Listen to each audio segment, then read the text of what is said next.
कि आज हम इंटरनेशनल कंपनसेशन के ऊपर बात करेंगे इंटरनेशनल ह्यूमन रिसोर्स मैनेजमेंट के अंदर कि how international compensation can be manage by MNCs, multinational corporation MNEs, multinational enterprises.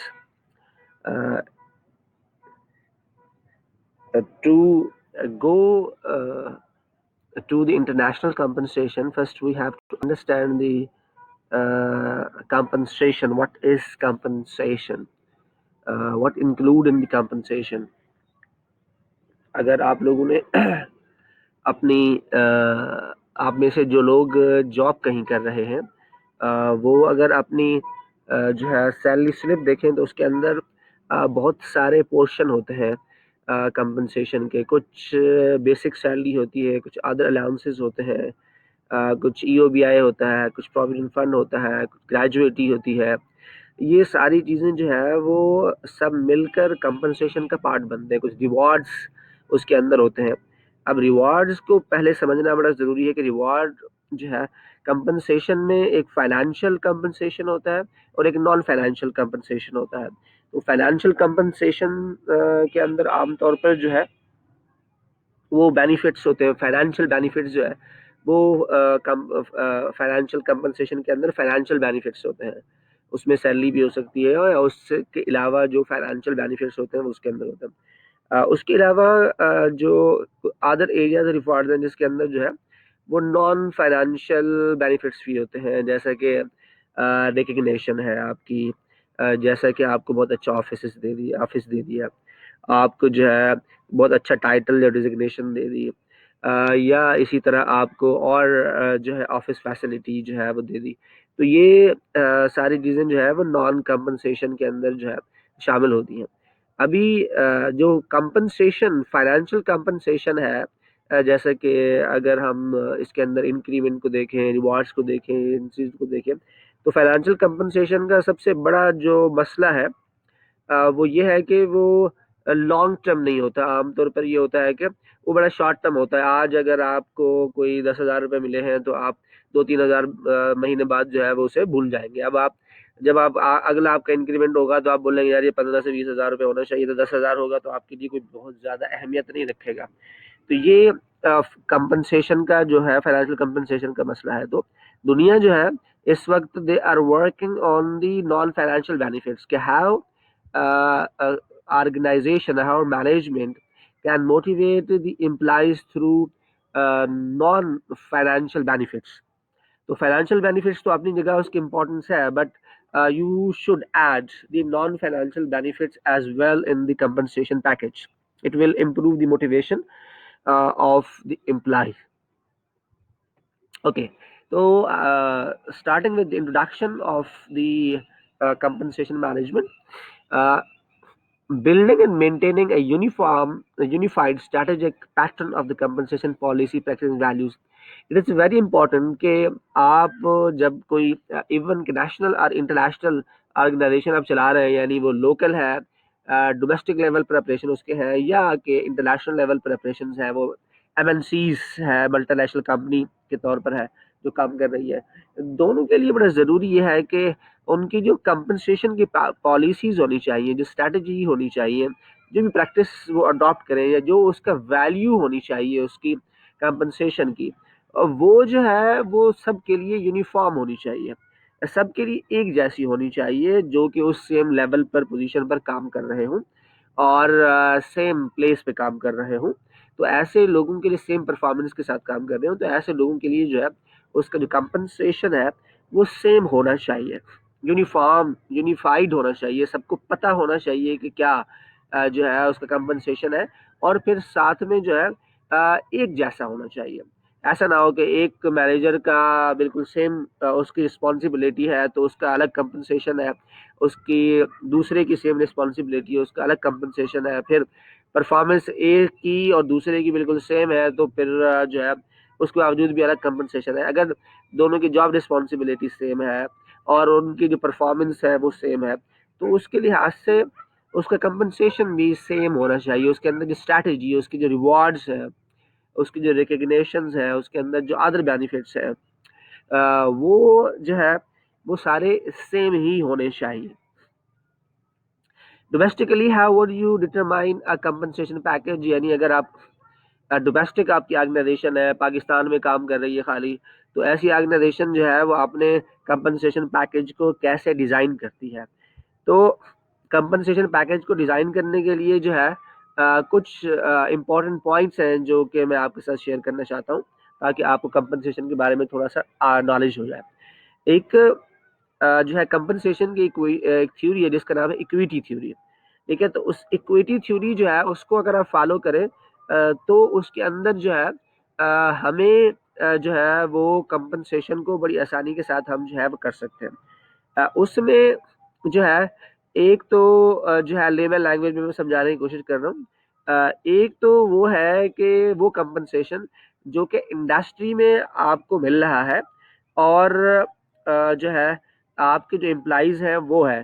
तो आप क्या करते हैं कि कंपनसेशन पैकेज को तैयार करने के लिए आप इंडस्ट्री सर्वे करते हैं, ताकि जो इंडस्ट्री सर्वे है वहाँ से आपको पता चले कि आपकी सिमिलर इंडस्ट्री में और आपसे मिलती-जुलती इंडस्ट्री जो है उनका कंपनसेशन उसी सेम पोज़ीशन के ऊपर क्या है, वो आप सबसे पहले सैलरी सर्वे के थ्रू आप जो है वो मालूम करते हैं और बेंचमार्किंग बनाते हैं कि क्या है। फिर इसको डिटरमाइन करने का एक और भी तरीक़ेकार है जिसको आप कंपनसेबल फैक्टर भी कहते हैं, कि आपकी जो जॉब की रिस्पॉन्सिबिलिटीज़ हैं, उसको सामने रखते हुए आप उस जॉब के लिए एक कंपनसेबल फैक्टर जो है की बेसिस पर जो आपका टास्क है, जो आपकी रिस्पॉन्सिबिलिटी है, जो आपकी अकाउंटेबिलिटी है, उसकी बेसिस पर आपके कंपनसेबल फैक्टर्स जो है वो डिटरमाइन किए जाते हैं और उसके फिर पॉइंट्स कैलकुलेट किए जाते हैं। तो जिस जॉब का जितना जो है वो ज़्यादा पॉइंट्स होते हैं, उस जॉब के लिए के उतने ही ज़्यादा जो है कंपनसेशन का पैकेज होता है। तो आप सैलरी सर्वे करें, कंपनसेबल फैक्टर के थ्रू जो है उसके पॉइंट मालूम करें और फिर उसके बाद जो है बेंचमार्क डिसाइड करें और बेंचमार्क के थ्रू जो है आप अपने सैलरी कंपनसेशन जो है उसको आप देखें, सैलरी रेंजेस आप देखें। जो है ये जो रेंजेस होती हैं सैलरी की वो जो है वो आमतौर पर क्या होती हैं, मतलब ये है कि आप जो है सैलरी रेंजेस का मतलब जब जहाँ ट्रेडिशनल कंपनसेशन है वहाँ जो है पे स्केल होते हैं और उन पे स्केल के थ्रू ही सैलरी जो है वो जो है वो दी जाती है। तो जहाँ पर परफॉर्मेंस ओरिएंटेड सिस्टम होता है वहाँ पर बहुत ज़्यादा पे स्केल काम नहीं करता, वहाँ पे कॉन्टिजेंसी पे जो है वो काम करती है। कॉन्टिजेंसी पे से मुराद ये है कि जो जितना एक्स्ट्रा काम करेगा, जो जितना परफॉर्मेंस देगा, उसको उतना ही बेनिफिट, जो उतना ही कंपनसेशन, उतना ही रिवार्ड्स जो है उसको एक्स्ट्रा मिलेंगे। लेकिन जो ट्रेडिशनल सिस्टम है जिसके अंदर जो है स्केल और सैलरी रेंजेस के ऊपर जो है वो काम करते हैं, वहाँ पर फिर जो है ये सिस्टम काम नहीं करता। वहाँ पर जो है फिर आपका जो स्केल होता है, उस स्केल के अंदर जो रेंज है आपकी, उसी के अंदर रहते हुए चाहे आप जितना अच्छे परफॉर्मर क्यों ना हो, उसी के अंदर रहते हुए आपको पैकेज दिया जाता है। फिर अगर आपको आगे जाना है तो फिर आपको नए स्केल की तरफ जो है वो ले जाना होगा, आपका स्केल जो है उसे इम्प्रूव करना होगा। तब जाकर आपको अगले स्केल की जो सैलरी है या बेनिफिट्स है उसके वो आपको जो है वो मिल सकते हैं। तो इस तरह जो है ये इसको जो है वो कंपनसेशन पैकेज को आमतौर पर जो है वो तैयार करते हैं। फिर इसी तरह आप जो है इसकी क्वालिटी आपको देखनी चाहिए जो कि जो सेम मैनेजर्स हैं किसी एक ऑर्गेनाइजेशन के अंदर और सेम रिस्पॉन्सिबिलिटी के साथ उसका पैकेज जो है सेम होना चाहिए। इंडिविजुअल इक्विटी जो है उसे देखनी चाहिए ताकि जो है ये एम्प्लॉई डिमोटिवेटेड ना हो। तो ये कुछ चंद चीज़ें हैं मैंने आपसे शेयर की जो इन्वेस्टिंग में आमतौर पर इस्तेमाल होती हैं। और उसके अलावा जो है इंटरनेशनली जो है वो कौन से फैक्टर्स हो सकते हैं जो कि जो है इफ़ेक्ट करते हैं कंपनसेशन के ऊपर। तो हम नेक्स्ट स्लाइड के अंदर हम इसको डिस्कस करते हैं कि वो कौन से फैक्टर्स हैं जो कि इंटरनेशनली जो है कंपनसेशन जब आप मैनेज कर रहे होते हैं तो आपको देखना होता है।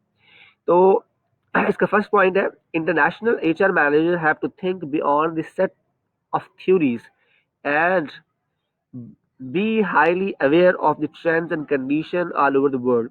तो जो जब आप इंटरनेशनल कंपनसेशन को आप देख रहे होते हैं, जो उसको मैनेज करने वाले लोग हैं, जो मैनेजर्स हैं ह्यूमन रिसोर्स के इंटरनेशनली जो कि कंपनसेशन को मैनेज कर रहे हैं, सबसे पहले उसको थ्योरी पर बिलीव नहीं करना चाहिए, सिर्फ थ्योरी के ऊपर ना रुक कर है बल्कि उसे जो इंटरनेशनल ट्रेंड्स हैं उनको देखना चाहिए कि किस मुल्क के अंदर क्या सैलरी का रेंज है, कौन से बेनिफिट्स जो है दे रहे हैं। फर्ज करो कि आप किसी एक यूरोपियन कंट्री में जा रहे हैं तो वहाँ पे क्या बेनिफिट्स हैं, क्या वहाँ सैलरी पैकेज है। आप इसी तरह यूएसए में जा रहे हैं तो वहाँ क्या आपके सैलरी पैकेज है। एशियन कंट्री में है तो आपके क्या सैलरी पैकेज है।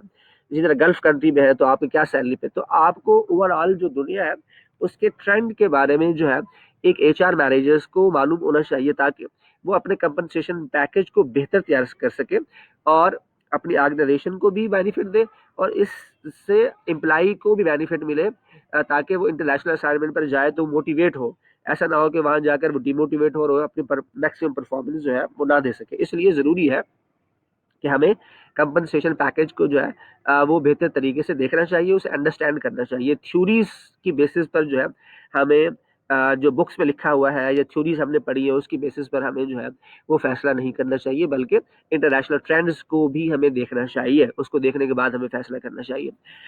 ओके, सेकंड पॉइंट है Japanese electronics giant Panasonic has announced a plan for the expatriate workers in China, a wage premium to compensate for the dangerous air pollution। तो अब देखें, जो लोग चाइना में काम कर रहे हैं वहां पर जो है कंपनसेशन पैकेज उसका वेज प्रीमियम जो है के तौर पर एक जो है कंपनसेशन के अंदर ऐड किया गया है, ताकि जो पॉपुलेशन है, सॉरी सॉरी जो पोल्यूशन है, उस पोल्यूशन एयर पोल्यूशन की वजह से जो है वहां पर जो है उन्होंने ऐड किया है जो एक्चुअल कंपनसेशन है उसके अंदर और ऐड किया है कंपनसेशन। तो इस तरह जो है उसके अंदर जो है इसी तरह अगर आप देखें कराची के अंदर रहते हुए अगर लियारी में किसी की जॉब होती है यूनिवर्सिटी के अंदर तो उसको 10,000 रुपये एक्स्ट्रा प्रीमियम मिलता है। तो ये this is a good practice. तो आप इसी तरह इंटरनेशनली भी जिस कंट्री में जो प्रैक्टिसेस है, जो वहाँ के इश्यूज है, जो कि वहाँ की प्रॉब्लम्स है, उसको सामने रखते हुए आपको जो है अपना कंपनसेशन पैकेज जो है वो तैयार करना चाहिए। इसके थर्ड पॉइंट है कि employers is thinking beyond the traditional experience package and given an allowance that show a high amount of care and implies bound to feel valued। तो डेफिनेटली जब आप इंटरनेशनल असाइनमेंट पर किसी को भेज रहे होते हैं तो फिर ट्रेडिशनल पे पैकेज को छोड़ देते हैं। फिर आप देखते हैं कि वो आपका एम्प्लॉय कैसे मोटिवेटेड होता है, कैसे, क्योंकि डेफिनेटली वो अपने फैमिली को छोड़कर जा रहा है या फिर अपनी फैमिली को साथ लेकर भी जा रहा है तो उसके और रिलेटिव्स हैं, अपने कंट्री को छोड़ के जा रहा है, दूसरे कंट्री में जा रहा है, वहां पर उसके बच्चों की जो है स्कूलिंग का मसला है, वहाँ पर रिलेशनशिप सोशलाइजेशन का मसला है, लिविंग अलाउंसेस का जो है उसको जो है उसे देखना चाहिए। वहाँ पर लिविंग स्टैंडर्ड जो है उसका वो हाई हो जाएगा उस या लो हो जाएगा। तो उस चीज़ को देखते हुए उसका जो पैकेज है उससे जो है वो डिज़ाइन किया जाए। तो मेरा ये ख्याल है कि जो है इस पैकेज को देखते हुए इंटरनेशनल असाइनमेंट्स पर जाते हुए इन चीज़ों का ख्याल रखना चाहिए। तो ये फर्स्ट वीडियो मैंने इंटरनेशनल कंपनसेशन के ऊपर बनाई है।